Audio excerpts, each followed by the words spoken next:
my word. They got their blockbuster Hollywood box office FA Cup tie between Chelsea and Wrexham, and I ruddy hated it. Despite getting through to the last, is last 8, isn't it? I think it is. Jesus, my brain is in a blender. This game is the kind of game that the neutral looks at and goes, wow, what a cup tie, wow! And all Chelsea fans absolutely hate.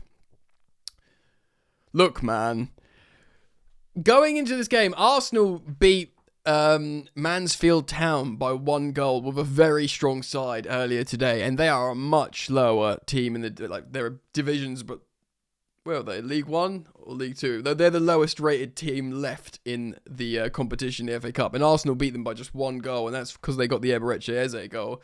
Really quality players, if you look. They played Max Dowman, who's, talented teenager, but we played a lot of young players as well. When I watched that game earlier today, I thought, oh, God. Wrexham are much better than Mansfield Town, and there's a vibe at the race course. The lights will come on. It's 5:45. The pretty lights will start 5:45. All the Hollywood cameras were there. The McElhenney and Reynolds were there, and I just had a sick feeling that this could go the wrong way. And boy, did it nearly go the wrong way multiple times. But before I get into the real reaction here, huge shout out and credit to Wrexham. Unprecedented rise. They've had 3 consecutive promotions, and they're going for 4. I mean, they are in the playoff positions now, and this team is bound for the Premier League. It's just, you can sense it, smell it, and taste it in the narrative. They are bound for it. With that, and with, like I say, just the energy in the race, what's it, the Racehorse Ground? What's it called again? Their stadium. I think so. Anyway, point being is, massive credit to them. They fed off the energy of the crowd. Looked like a great atmosphere. And, and they left applauding their team. Chelsea fans will leave happy because, they got to watch an absolute ding-dong, one in which that we go away the victors, ultimately. But yes, but I'm going to try and pick the bones out of this, mate. But it really is worth mentioning now, early, throughout the 2 hours of play with extra time, there were so many times when Wrexham had shots that just went wide, when the goal to make it 3-3 was just offside in extra time. They were very close a multitude of times. We'll look at the stats. I'm very keen to learn what they are, but I need to just get that in early. Rosenior got the tactics wrong. He made 9 changes, which might be imposed upon him by the sporting directors, but I think the shape was wrong, and we're going to get into that as well. Guys, just want to say a big thank you to everyone who's joined me and supports the channel. I'm very grateful to have all you new friends here, the people who subscribe. You can check me out in podcast format as well, Football Therapy Podcast on Apple Podcasts and Spotify. So thank you for everyone who follows me on those platforms and gives me a 5-star rating, because you are 5-star guys. And for the neutral, this may have been a 5-star game, but it's taken 5 years off my life. Let's get into it. Jeez Louise, man. Let's look at this then. Let's look at SofaScore. Callum Doyle of Wrexham won Player of the Match here for on SofaScore. Though Garnacho did have a really good game, actually. On our left wing. We're going to speak about that as well. So yes, Cup keeper Rob Sanchez was in goal, he make a few good saves actually, but he also flapped a bunch and did not inspire confidence. But none of the defence did. I actually think this Tosin Adarabioyo 7.6 score is probably quite generous. I want to talk about, I don't think Tosin and Badiashile are necessarily Chelsea's first team quality. Now, you could say this is a championship team in the FA Cup and they should be good enough for that, and ultimately they were. But Wrexham were good, and there was something about, like I said, the narrative and energy about this game that just felt like you were up against it, and it was going to be a tough examination of Chelsea, which it was. Sarr comes in, playing right centre-back, where he often plays on the left side, despite being a right footer. He obviously got hooked for the formation change. Josh Achampong, who I was desperate to get substituted. Look, I love Josh. I love him. I think he's a really talented centre-back, not right-back, and certainly not right wing-back. He obviously moved from right wing back to right back when the formation changed. Of course, I was wrong to want him to come off, because by the time he scored a vital goal for us. Eventually, he did come off for the correct, in my opinion, the correct substitution for Gusto. My cat's doing zoomies and going mental. But he looks like he was just being played out of position for me. Hato playing at left wing back, and a very talented central midfield partnership of Lavia and Andre Santos, which I think I called. I think I called a lot of these players in my match preview. Wouldn't have done the shape. Lavia had a very frustrating game. We'll speak about that. Garnacho on the left, I think he was our best player. He played for 2 hours. He kept sprinting up and down, up and down. He deserved his goal. He was helping in the creation of another goal as well, I believe. He played really, really well. Delap had a couple of really good actions, but he's just, the thing with Delap is he's a striker and you want him to score goals. The good stuff about Delap we've seen in the Chelsea shirt is obviously in the previous round he got a hat-trick of assists. He did a really good hold-up play for the goal here, but you just never back him to score at the moment.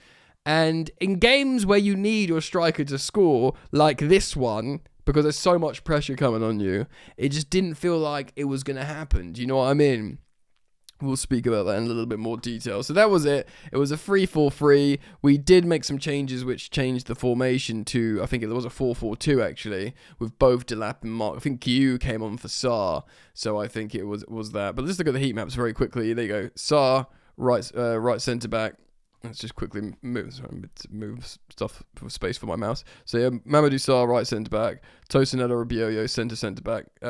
Don't want to favour and follow him accidentally. Benoit, of course, left centre back. So it's very much a back three pushing up, and then Josh, right wing back, and then a right back later on. Hato playing as a sort of left back, kind of inverting into their left pocket a little bit, and Garnacho very much left. Conventional left winger as well. We've seen him just keep chalk on his boots, but there, he's like proper like 4-3-3 winger, or 3-4-3 in this instance. And Neto as well, I was really disappointed with actually, but I will go into more details about player performances in just a moment. We should probably time stats this. So this obviously game went on for a long time. Let's do it in stages, shall we, to learn about it a bit better together. So in the first half, Chelsea had 71% possession, but despite that, they had one big chance to our 0. We did have 4 shots to their 2, so we had twice as many shots, but it just simply wasn't good enough for Chelsea. Loads of the ball, didn't feel like 71% possession, and of course they scored a good breakaway goal, and you were fearing the worst then. We did get the own goal late on, which I think did come from Garnacho as well. Garnacho did score a legitimate goal, an important goal. But I think he sort of created that own goal as well at the end of the first half, as you can see here on the attacking momentum meter. Lots of Chelsea, but, they were very, very dangerous on the break. And just because of the atmosphere, it didn't feel like we were dominating the game. And of course, at the very end of the first half, you can see a lot of pressure and momentum here from Chelsea and Garnacho forced that own goal. It wouldn't have been an assist for him. Maybe in Fantasy Premier League, it would have been an assist for Garnacho, but of course he scores later on. The second half, slightly less possession for us, 64 to their 36. Still obviously the lion's share. We do create one big chance to their 0. Despite that, we get a goal each. And then, of course, extra time, 79%, big chance. Fifth, and then the extra time, second half, despite being a man down, of course, for the whole entirety of extra time. The first half, 79%, and then something happened in the stadium, and they just basically put their foot on the ball and started creating loads. 4 shots to our 1 in the second half of extra time, and of course, that one shot from us was the goal from Joao Pedro. So that was an agonising 15 plus minutes or 18 minutes, however long extra time second half was. So let's freaking mosey on down through this timeline, bro. They get the goal. It's Sam Smith. No, not that one. Romeo Lavia gets booked for a foul in the 23rd minute. I do want to speak about these players. And, of course, Garnacho forces the own goal by Arthur, basically the goalkeeper, Okonkwo, if that's how you say it. So we're going in at halftime 1-1, and we know that it's not worked. We go out in the second half, see it's still not really working, and Mamadou Sarr comes off in the 58th minute for a Mark Guiu, who was warming up at halftime, looking like they were readying him. So I'm assuming we went to a 4-4-2 because Delap stayed on at that point. Then we had some straight swaps. Dario Sugo for Lavia. Oh, I think I had a Sugo to start actually in my preview. I wasn't very impressed with Asugo on the ball at all, actually. I know he's a CDM destroyer, but at this point, you sort of just want to get back in the game. Cucurella coming on for Hato was a massive change. Now, we've all been very impressed with Jorel Hato of late. Speaking of being good on the ball, he is excellent on the ball. He's, of course, a proper Ajax total football kid. He's 19, very, very exciting prospect. He's going to get much more chances under Liam Rosenior, but Cucurella coming on was vital. Just how he put his foot on the ball, how he calmed things down, how he helped create, how he... housed as well, how he, before they got their red card, he was going at the geezer a lot because he saw the foul on, on who was it, Garnacho, just that kind of main character villain syndrome that Cucurella brought in the game, I think was really, really important, actually. So we've had changes, still 1-1, it's going into the 66th minute, couple of changes for Wrexham and then another one. And then the worst happens, the sick feeling deep within my stomach. This is the moment, the 78th minute. That is late in the game, man. 78th minute. When someone scores a goal to put you ahead in the 78th minute, you are thinking that's it. And because of the atmosphere, the narrative, the vibe, the energy, I was like, bro, that's it. We are cooked. And I felt the worst. And come of the hour, the young man to score his second Chelsea goal ever, senior. I think he's still 19, possibly 20 now. Josh Achampong, very, very young, very highly rated at Chelsea. I was calling for him to come off loads because he's not a wing back. I don't even like him a right back, really. But he did go forward and finish beautifully in the 82nd minute to lower my blood pressure and make me think, all right, we're going to be okay. And Jesse Derry at this point was going to come on, but I think Rosenior was like, this is horrible. I'm going to, instead of it, because he was always going to bring on Gusto for a Champong, which is the move that the sub I wanted and the sub I got after Josh scored a vitally important goal. Because Gusto is obviously just a dynamic up and down right back. He's not a centre back playing at right back. We needed horses for courses, round pegs and round holes in this game. So Gusto coming on to play that position is what I was asking for. I got that, but instead of Jesse Derry coming on for that, we got Joao Pedro, who instead of like a 4-4-2 conventional, Joao played in like a number 10 behind Liam. And of course he's got immense quality, he's confident. But actually, he came on, he was touching the ball with like grace and technical ability. But he actually, until he scored his goal at the end, I felt like he got dragged in to this like slump. Like Chelsea, they've been pundits, everyone's basically been saying this recently, that Chelsea lower themselves to the level of the opposition they're playing and raise themselves to the level of opposition playing, and they get sucked in to the story, to the narrative of games. This is exactly what they did here. They got sucked into what was happening to them in this game, and they just sort of played their part as like fumbling, favourites, giant killing time. Do you know what I mean? Dreadful scenes. So Josh scores that, and of course, there's chances, I think, both ends, but we go into extra... no, we don't even go into extra time. Before full time to go into extra time, Dobson sticks one on Alejandro Garnacho, and it is a horrendous foul. The commentary team on BBC, like Shearer and people were saying, it's a yellow at first. But now I was like, no, that's a red. Because he comes in at light speed with his studs like vertical. Even though he doesn't like meet his like knee and snap his leg off, he makes contact, and it's just massively dangerous. For me, it was a Stonewall red card. The VAR intervened, and they said, yep, red card, he's off, which he was. Like I said, Cucurella was a big part of like doing the protestations for that. Yeah, that's the word, right? So you're thinking, right, we survive, and there's like some chances at the end with their 10 man, and then we go into extra time, a man up, and you're thinking, cool, we're going to do this, right? We're going to do this. And Dario Asugo, yeah, he played a beautiful ball, actually. So hold on. I did just say on the ball he was poor.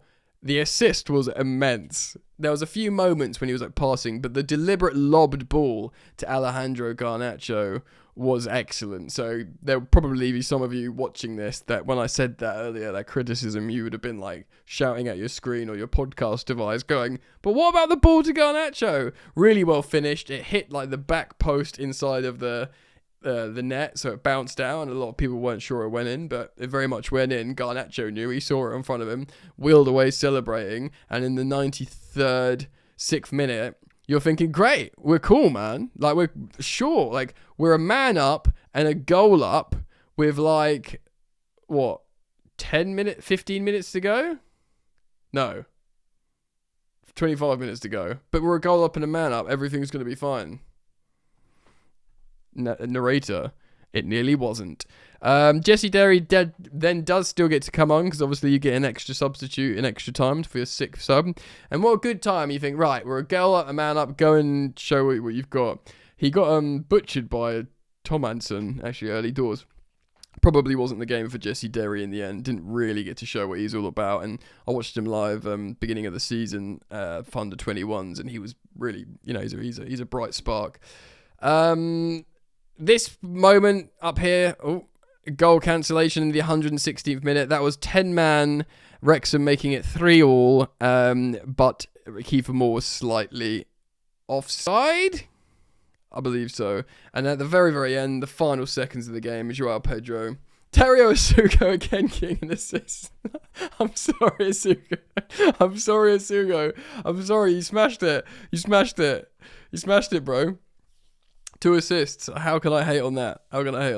Right, look, I'm not going to spend too long talking about player performances, because for me it was one of those games, yeah. You go, you get the job done, you pretend it never happened, you just move on. There was 9 changes from Rosinia, because he's obviously thinking about your Newcastles, your Paris Saint-Germains, like these big games coming, like, PSG lost to Monaco, by the way, so their mood will be very different to ours, but they've got the game from Nantes moved because they're ruddy cheaters and Liga and are a disgrace.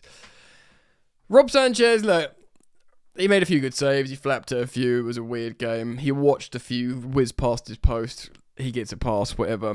Mamadou Sarr didn't have the greatest game. Maybe he's better playing on the left. The formation didn't suit anyone. Badiashile and Tosin, they got done on the break a couple of times. Neither of them are gonna run back quickly, especially when Badiashile was so out wide and Tosin in the middle. I think Josh played out of position. Neto's been disappointing. Hato was fine. Look, Delap's been getting a lot of stick, but he was fine. He facilitated a goal. He's finding his way back. I'm gonna, like Rob Sanchez, wait till the end of the season to truly evaluate Liam Delap. There's 2 players I really want to speak about. Firstly, Alejandro Garnacho, who sort of created the own goal and scored a goal himself and worked really, really hard. He deserves plaudits. Apparently, he's been training really, really well. The word is, the streets are saying, and Rosinia's been really impressed with his attitude. He's meant to have this big Man United ego that was problematic at Old Trafford and Carrington, but they said the same about Sancho, who was a great citizen at Chelsea Football Club. So Garnacho's really getting his head down. He's really working hard. Apparently, he lowered his salary to accept a Chelsea transfer, so we should be let him cook, basically. Lavia didn't play well at all. He got a booking. I don't think it's really on him massively. He was looking for these passes. Lavia should be coming on or starting games with the first team, with Caicedo, with Joao Pedro in front of him, with Cole. He loves playing with Cole Palmer. Cole Palmer loves playing with Lavia. That's when you see the best come out of Lavia with certain passes. This kind of misshapen, wrong lineup, wrong shape against this kind of game, and it's. Yeah, I'm not going to judge him on that. I'm going to wait and just I'm going to be happy he got a bunch of minutes, and hopefully he hasn't got further injury. So that's what I'm going to say about Romeo Lavia, man. So there we have it, gang. Let me know your thoughts. Please do leave them down in the comment section below. Thank you as always for supporting the content, for liking and subscribing. Massive sigh of relief. Into the next round. We move on to the next games. I'll be back here every day, so do keep it locked. Take care of yourselves. Peace.